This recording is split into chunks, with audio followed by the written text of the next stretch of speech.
Hello and welcome back to Kim Reads as we continue with Pollyanna, Chapter 18, The Game and Its Players. Miss Polly sent Nancy to give John Pendleton the bad news about Pollyanna.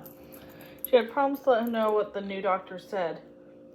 That poor little girl, never to dance in the sunshine again, never to give her cheerful greeting to people in the streets, never to bring joy to them in their homes. It's so cruel and unfair. Not only that, Nancy added, she's worried because it'll be hard to play the glad game. Do you know about that? He nodded. Well, I reminded her that it was nicer to play the game when it was hard, but she said now it's really hard. Not long after that, Mr. Pendleton stopped by. His broken leg was all better and the crutches were gone. Please give Pollyanna a very important message for me, he begged Miss Polly. Tell her I've decided to bring Jimmy Bean to live with me. I shall probably adopt him as my own little boy. Miss Pollyanna dutifully delivered the message to her niece. Pollyanna clapped her hands and her face brightened up for the first time since the accident. I'm so glad, she explained. Now Mr. Pendleton and Jimmy will both have a real home. Everyone in the town seemed to have met Pollyanna. Even people who were not acquainted with Miss Polly Harrington. And everyone seemed to remember a time when Pollyanna taught them how to be glad about something. They came to Miss Polly's house one after the other and talked about playing the glad game.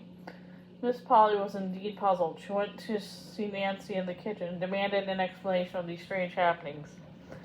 Everybody in this town is wearing blue ribbons, stopping family quarrels, being nice to less fortunate people, giving more money to charity, or starting something they never liked before.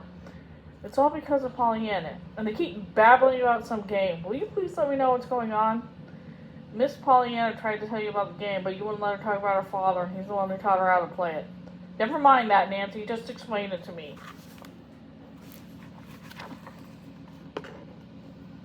Yes, ma'am. Once, Miss Pollyanna told the ladies that she hoped there would be a doll in the next barrel of things they collected, but when the barrel arrived, there was no doll. All she got was a pair of crutches, so she cried as any child would. But her father told her there was always something about everything that you could be glad about, and she should be glad about the crutches. Miss Polly thought about Pollyanna's helpless little legs on the bed upstairs. He told her to be glad she didn't need the crutches, Nancy continued. She listened carefully and began to agree with him. Pollyanna has been playing the glad game ever since, and she wants everybody to play with her. Well, I know somebody who's going to play it now, declared Miss Polly, rushing to her niece's room. Everybody in this town is happier since you came, Pollyanna, and it's all because of your game. Well, then I'm glad I used to have my legs, so that I was able to meet them, being the little girl clapping her hands with joy. And that's the end of that chapter. I will see you later.